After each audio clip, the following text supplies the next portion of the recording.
যদি জীবনে দাঁড়িয়ে থাকতে চাও চুপচাপ চলে যাও, নইলে ওর মতোই গোটা জীবন লম্বা করে দেব।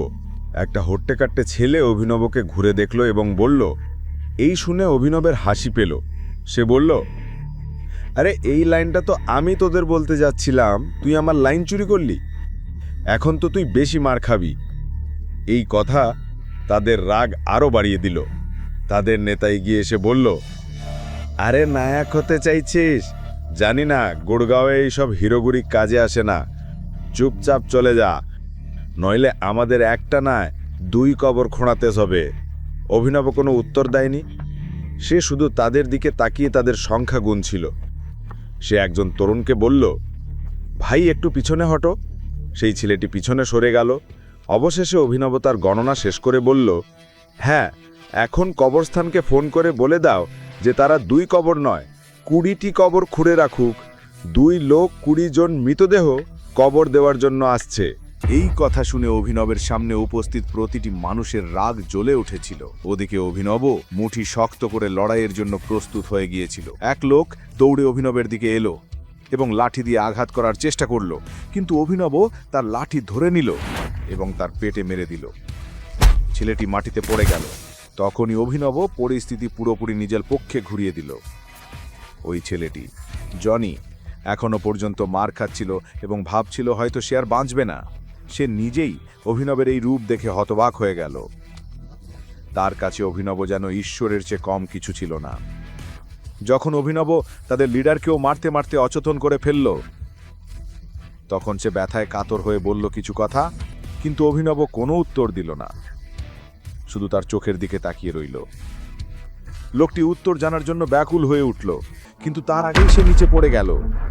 চোখ বন্ধ হয়ে গেল এবং নড়াচড়া বন্ধ করে দিল। তাকে এই অবস্থায় দেখে অভিনবের মুখে একটুখানি হাসি ফুটে উঠল। ওদিকে জনির মুখ অবাক হয়ে খোলা রইল। সে তার জীবনে এমন কাউকে দেখেনি যে একসঙ্গে এতজনকে হারিয়ে দিতে পারে। সে ধীরে ধীরে অভিনবের দিকে এগিয়ে এলো।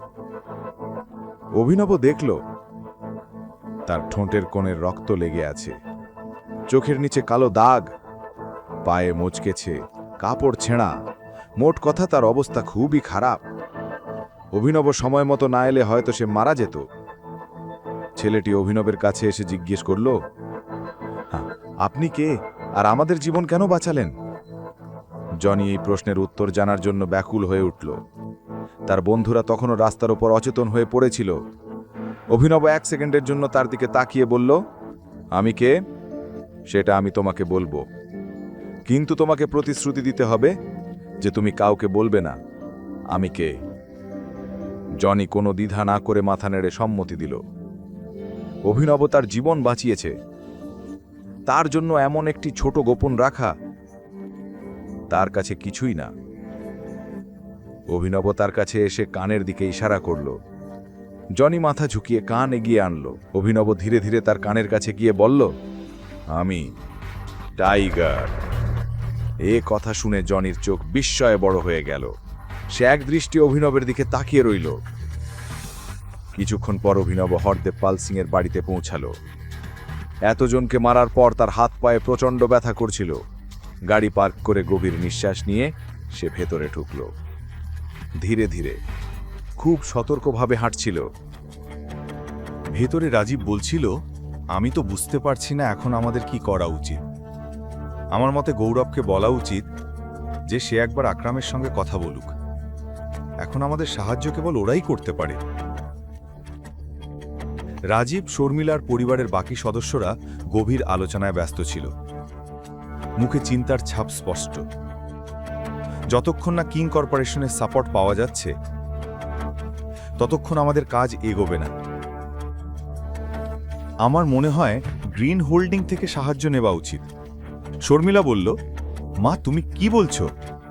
অনন্যা বলল, এই 2টা কোম্পানি তো টাইগার চালায়, আর আমাদের মতো সাধারণ মানুষ টাইগারের সঙ্গে সরাসরি দেখা করতে পারি না।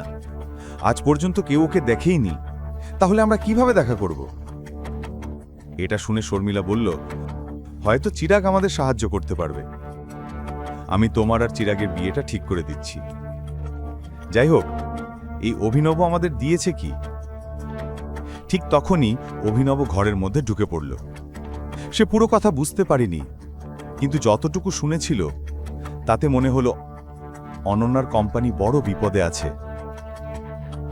হ্যালো, নমস্তে, অভিনব মুখে হাসি নিয়ে বলল। যদিও সে খুব ক্লান্ত ছিল, তবু সে কাউকে বুঝতে দিতে চায়নি যে সে কি করে এসেছে। যখন সে হাসি মুখে নমস্তে করল, শর্মিলা, অনন্যার রাজীব তার দিকে তাকালো। তাদের চোখে এক অদ্ভুত রাগ ছিল। অভিনব সেটা দেখে অবাক হয়ে গেল। সে আশা করেনি যে তারা হাসি মুখে স্বাগত জানাবে, কিন্তু আজ তাদের চোখে যে গর্জনময় রাগ সে দেখল, তা দেখে অভিনবের মনে এক অজানা অস্বস্তি জেগে উঠল। এখনই পকেট এফএম অ্যাপ্লিকেশন ডাউনলোড করুন, লিংক বর্ণনায় দেওয়া আছে।